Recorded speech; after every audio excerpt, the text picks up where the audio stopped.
നമസ്കാരം. മാത്യു കുഴൽനാടൻ്റെ ചാട്ടം മതിയാക്കിച്ച് ലീഗ്. വലിയ വെല്ലുവിളിയൊന്നും വേണ്ട കുഴൽനാട.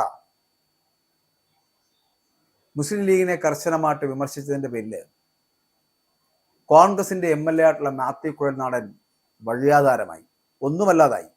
ചിലപ്പോൾ ആ വാർത്ത കേട്ട പലരും അങ്ങനെ തന്നെയേ വിശ്വസിക്കാൻ ആഗ്രഹിക്കുന്നത്. മാത്യു കുഴൽനാടൻ്റെ അഹങ്കാരം അത് കണ്ട് മുന്നോട്ട് പോകുവാൻ ഇവിടുത്തെ സാമാന്യ ജനം തയ്യാറല്ല എന്ന് കൂട്ടിക്കൊള്ളൂ. കാരണം ഇതേ ജനങ്ങളുടെ കയ്യിൽ നിന്ന്, അത് മുസ്ലിമിൻ്റെയോ ഹിന്ദുവിൻ്റെയോ ക്രിസ്ത്യാനിയുടെയോ ആരുടെ തന്നെ ആവട്ടെ, ആ വോട്ട് നേടി അധികാരത്തിലെത്തി മണിക്കൂറുകൾ കഴിഞ്ഞില്ല. അപ്പോഴത്തേനും കൂടെ നിന്നവൻ്റെ കുതികാല് വെട്ടുവാനും അവൻ്റെ തൊള്ളയ്ക്കകത്ത് പന്നിപ്പടക്കം പൊട്ടിക്കുവാനും കാണിക്കുന്ന മാത്യു കുഴൽനാടൻ്റെ രീതിയുണ്ടല്ലോ, അതിവിടെ വേഗില്ല എന്നുള്ളത് പൊതുജന സംസാരമാണ്. അത് മനസ്സിലാക്കുക. തൻ്റെ അഹങ്കാരവും തൻ്റെ ഈ തരികിട നമ്പറുകളൊക്കെ തൻ്റെ വീട്ടിലും ഈ പറയുന്ന തൻ്റെ ഓഫീസിലും കാണിച്ചാൽ മതി. പൊതുസമൂഹത്തിൻ്റെ മുന്നിൽ ആ വിത്ത് വേവില്ല കുഴൽനാട. മന്ത്രിസ്ഥാനം കിട്ടിയില്ലെന്ന് മാത്രമല്ല, സത്യപ്രതിജ്ഞാ ചടങ്ങിൽ തീരെ അപ്രസക്തനുമായി മാത്യു കുഴൽനാടൻ അനാഥനായി, ഒറ്റപ്പെട്ടവനായി നിൽക്കേണ്ടി വന്നു. പിണറായിയുടെ ഭരണകാലത്ത് ഏറ്റവും ശക്തമായിട്ടുള്ള പ്രതിപക്ഷ ശബ്ദമായിരുന്നു മാത്യു കുഴൽനാടൻ.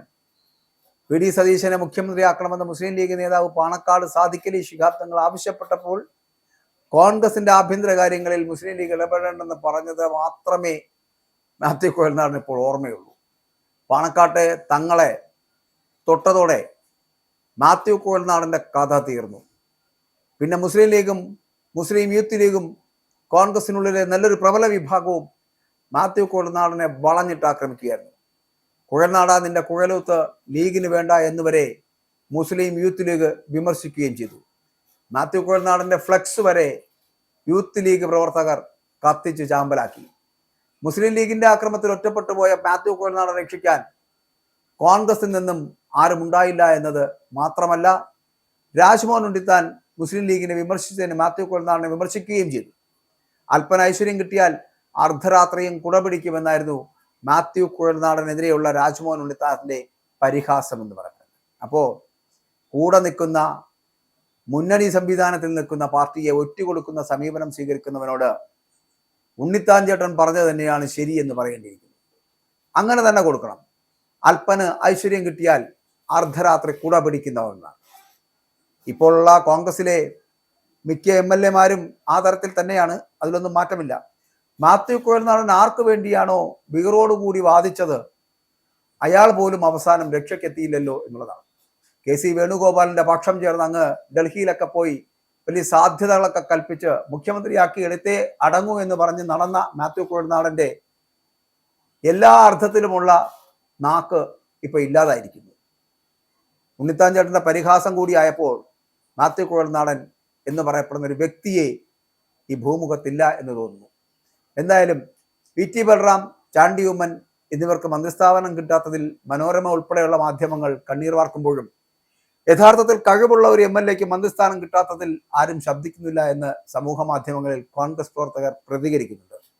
പക്ഷേ അത് മാത്യു കുഴൽനാടനെ കുറിച്ചാണോ എന്ന് ചോദിച്ചാൽ ആണോ എന്ന് നമുക്ക് പറയാൻ കഴിയില്ല. പക്ഷെ ഒരു കാര്യം പറയട്ടെ, ഇതൊന്നുമില്ലാതെ, പക്ഷം ചേരാതെ, KC പക്ഷത്ത് ചേർന്ന് നിന്നുകൊണ്ട് മറ്റുള്ളവർക്ക് ആപ്പടിക്കാതെ മര്യാദയ്ക്ക് താങ്കളോടൊപ്പം നിൽക്കുന്ന ഒരു വലിയ സമൂഹം ഉണ്ടായിരുന്നു.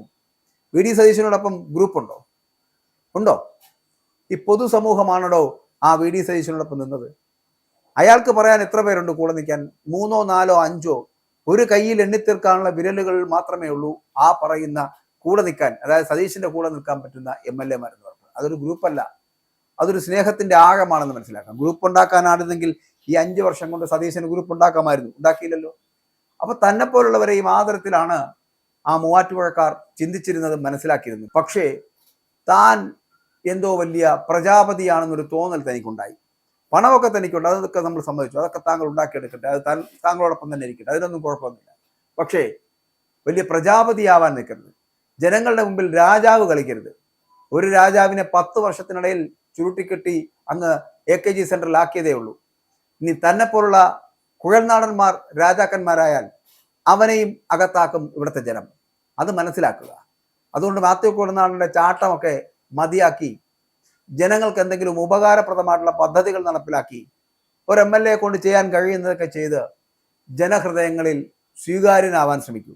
ഇല്ലാതെ ആദ്യ നിമിഷം തന്നെ ഇങ്ങനെ ജനങ്ങളിൽ നിന്ന് വെറുക്കപ്പെട്ടവനാവരുത്.